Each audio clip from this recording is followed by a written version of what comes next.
మెదక్ వెళ్దాం. మెదక్ మా ప్రతినిధి శ్రీ లైవ్ లో అందుబాటులో ఉన్నారు. అయితే మెదక్ జిల్లాలో గులాబీ బాస్ కు మరో బిగ్ షాక్ తగిలింది చెప్పవచ్చు. మాజీ ఎమ్మెల్యే ఎంపీ టికెట్ ఆశించి మదన్ రెడ్డి భంగపడ్డట్లు తెలుస్తోంది. ఈ నేపథ్యంలోనే కాంగ్రెస్ పార్టీలో మదన్ రెడ్డి చేరేందుకు కూడా ఆసక్తి చూపుతున్నట్లు తెలుస్తోంది.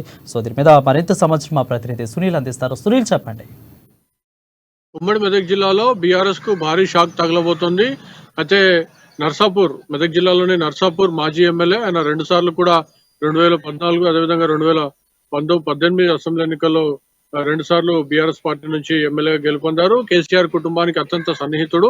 మదన్ రెడ్డి పార్టీని వీడబోతున్నారు. అయితే మొన్న జరిగినటువంటి అసెంబ్లీ ఎన్నికల్లో ఆయన 3వ సారి టికెట్ ఇస్తారని ఆశించారు. అయితే సునీతా లక్ష్మారెడ్డి ఎవరైతే కాంగ్రెస్ పార్టీ నుంచి వీడి బీఆర్ఎస్ పార్టీలో చేరారో ఆమెకు టికెట్ కేటాయించారు సీఎం కేసీఆర్. ఈ నేపథ్యంలో మదన్ రెడ్డికి మెదక్ పార్లమెంట్ టికెట్ ఇస్తామని చెప్పి గట్టి హామీ ఇచ్చారు. ఈ నేపథ్యంలో ఆయన మదన్ రెడ్డి ఇంటింటి ప్రచారం నిర్వహించి సునీతా లక్ష్మారెడ్డి గెలుపుకు కృషి చేశారు. ఈ నేపథ్యంలో మళ్ళీ పార్లమెంట్ ఎన్నికల్లో ఆయనకు టికెట్ ఇవ్వకుండా మాజీ ఐఏఎస్ అధికారి ప్రస్తుతం ఎమ్మెల్సీగా ఉన్నటువంటి ఉమ్మడి మెదక్ జిల్లాలో అదేవిధంగా సిద్దిపేట జిల్లాకు కూడా కలెక్టర్ గా పనిచేసినటువంటి వెంకటరామరెడ్డికి టికెట్ కేటాయించారు మెదక్ పార్లమెంట్ బీఆర్ఎస్ పార్టీ అభ్యర్థిగా.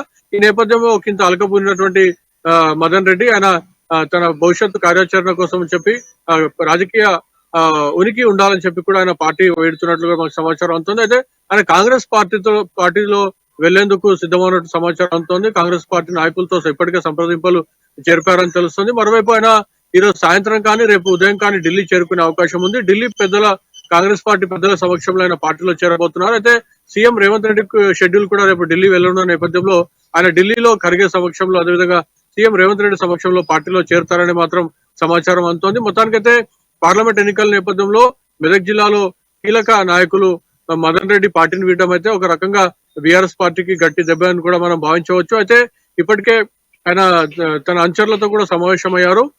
తనతో పాటు రేపు మరికొంతమంది బీఆర్ఎస్ కాంగ్రెస్ లోకి వెళ్లేందుకు అవుతున్నట్లుగా మనకు సమాచారం అవుతుంది. అయితే ఇప్పటికే కాంగ్రెస్ పార్టీ నాయకులకి వెళ్లారు. ఇప్పటికి ఒక దఫా చర్చలు కూడా ముగిశాయని తెలుస్తుంది. అయితే ఆయన కాంగ్రెస్ పార్టీ టికెట్ ఆశిస్తున్నారు. మదన్ రెడ్డి మెదక్ పార్లమెంట్ స్థానం టికెట్ సంబంధించి ఎంపీ టికెట్ కోరుకుంటున్నారు. అయితే కాంగ్రెస్ పార్టీ ఆయనకు టికెట్ ఇస్తుందా లేదా అనేది మాత్రం వేచి చూడాల్సిన అంశం ఉంది. కానీ మదన్ రెడ్డి సన్నిహితులు, మదన్ రెడ్డి వర్గీయులు మాత్రం చెప్తా ఉన్నారు కాంగ్రెస్ పార్టీ టికెట్ దాదాపుగా ఖాయమైపోయింది. ఆయన పార్టీలో చేరాక టికెట్ అనౌన్స్మెంట్ ఉంటుందని చెప్పి కూడా చెప్తున్నటువంటి పరిస్థితి మనకు కనిపిస్తుంది.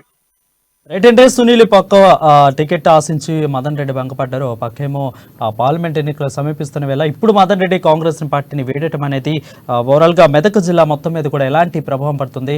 ఖచ్చితంగా కొంత డీలా పడింది BRS party. So Madan Reddy ప్రభావం ఎంత మేర జిల్లాలో ఉంటుంది?